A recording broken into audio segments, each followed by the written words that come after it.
தினம்தோறும் விளக்கேற்ற நல்ல எண்ணெய் இதயம் நல்லெண்ணெய்.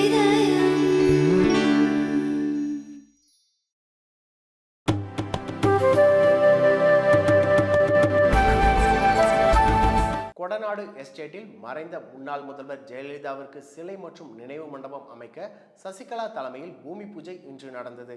நீலகிரி மாவட்டம் கொடநாட்டில் முன்னாள் முதல்வர் ஜெயலலிதாவிற்கு சொந்தமான பங்களாவில் 2017ஆம் ஆண்டு கொள்ளை சம்பவங்கள் அரங்கேறின.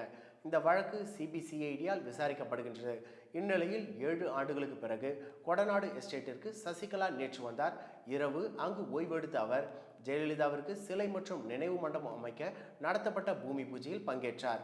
பின்னர் செய்தியாளர்களிடம் பேசிய அவர், மறைந்த முன்னாள் முதல்வர் ஜெயலலிதாவிற்கு கொடநாடு மிகவும் பிடித்த இடமாக இருந்தது.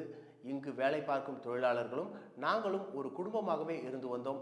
கொடநாடு எஸ்டேட்டிற்கு நானும் ஜெயலலிதாவும் ஒன்றாகவே இதுவரை வந்துள்ளோம். அவரது மறைவிற்கு பிறகு என்னால் இங்கு தனியாக வர முடியவில்லை. ஆகஸ்ட் மாதத்திற்குள் நினைவு மண்டபம் பணி முடித்து திறப்பு விழா நடைபெறும் என்றார்.